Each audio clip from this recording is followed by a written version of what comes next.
অনিল কৃষ্ণ পুরোপুরিভাবে শাস্ত্রীয় সঙ্গীত ও চিত্রকলায় মনোনিবেশ করেন। তিনি মহারাজা বীর বিক্রম কিশোর মানিক্যের রাজসভায় সঙ্গীত শিল্পের দায়িত্ব গ্রহণ করেন। বীর বিক্রমের সময় 1926 সালে কবিগুরু রবীন্দ্রনাথ ঠাকুর সপ্তম তথা শেষবারের মতো ত্রিপুরায় আসেন।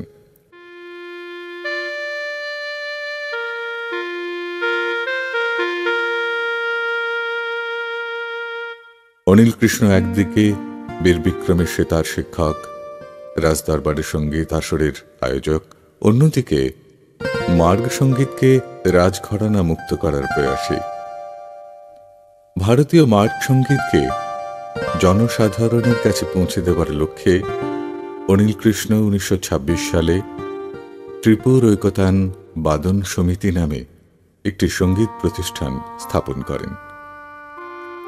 ওস্তাদ আলাউদ্দিন খান যখন আগরতলায় আসতেন তখন সোজা চলে আসতেন অনিল কৃষ্ণের সঙ্গীত প্রতিষ্ঠানে। সঙ্গীতের সূত্রে রামকানাই শীলের কাছে শিক্ষা গ্রহণের সময় অনিল কৃষ্ণের সাথে আলাউদ্দিন খানের যে সম্পর্ক গড়ে ওঠে, আমৃত্যু সেই সম্পর্কের কোনো ছেদ পড়েনি।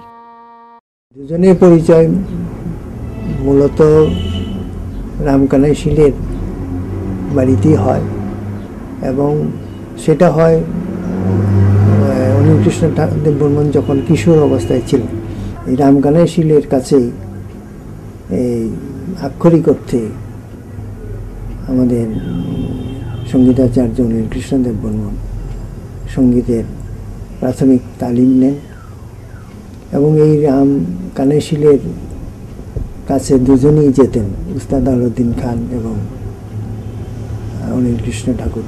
উস্তাদ আলাউদ্দিন খান তার যে কিশোর বয়স থেকে, কারণ ওনার যে বাবা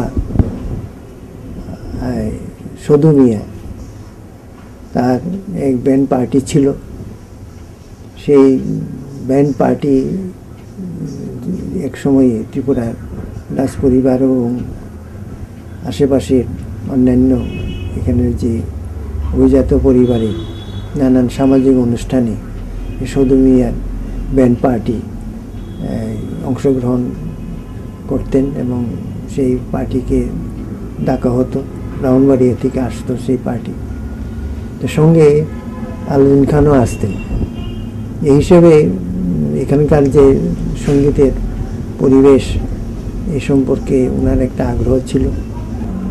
এই বয়সের দিক থেকে যতই ব্যবধান থাকুক, আলাউদ্দিন খান যেখানে যখন যে অবস্থাতেই ছিলেন অনিল কৃষ্ণ দেববর্মনকে তিনি চিঠিপত্র লিখতেন।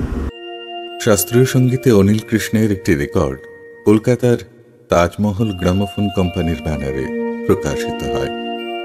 ভগ্নপ্রাপ্ত এই রেকর্ডটিতে অনিল কৃষ্ণের বীণ বাদনে দরবারি কানাড়া রাগ এবং সেতার বাদনে ভৈরবী রাগের পরিচয় পাওয়া যায়।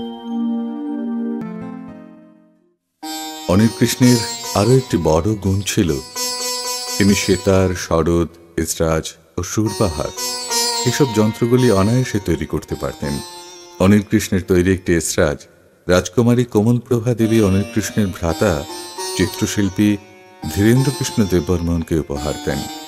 এই এসরাজেই ধীরেন্দ্র কৃষ্ণের বাদন কবিগুরু রবীন্দ্রনাথ ঠাকুরের সকণ্ঠে রেকর্ড করা অন্ধজনে দেহ আলো মৃতজনে দেহ প্রাণ এই গানটিতে ব্যবহৃত হয়েছিল।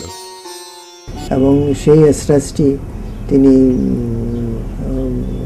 মহারাজ কুমারী কমলপ্রভা দেবীকে দেওয়ার জন্যই তৈরি করেছিলেন এবং কমলপ্রভা দেবী সেটা ওনাকে প্রেজেন্ট করেন। যেহেতু উনি আর বাজাচ্ছিলেন না, ওই হিসেবে ধীরেন কৃষ্ণ দেববর্মন সেটাকে সযত্নে রেখেছিলেন এবং নিজেও তাকে ব্যবহার করে। তিনি কোথাও যাওয়ার পর সেই যন্ত্রটি তিনি সঙ্গে নিয়ে যান এবং রবীন্দ্রসঙ্গীতের আশ্রমে যে যৌথ সঙ্গীত বস্তু সঙ্গীতের আসর বস্তু সেখানে ধীরেন কৃষ্ণ দেববর্মন সেই এসরাজটি ব্যবহার করে সেখানে গানের সঙ্গে বাজাতেন।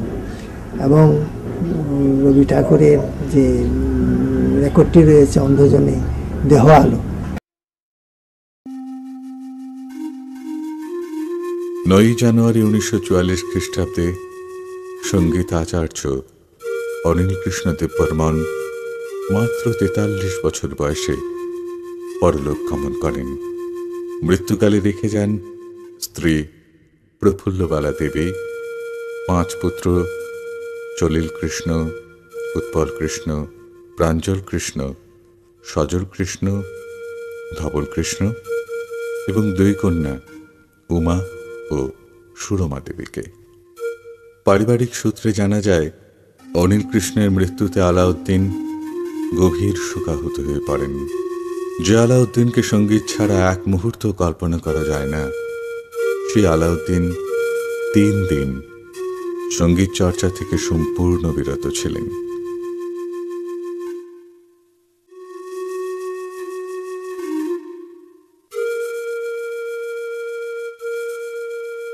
অনিল কৃষ্ণের উত্তরসূরিদের সাথে আলাউদ্দিনের যোগাযোগ ছিল। 1958 সালে অনিল কৃষ্ণের দ্বিতীয় পুত্র সেতার শিল্পী উৎপল কৃষ্ণকে একটি অভিজ্ঞানপত্র দিয়ে সম্মানিত করেন।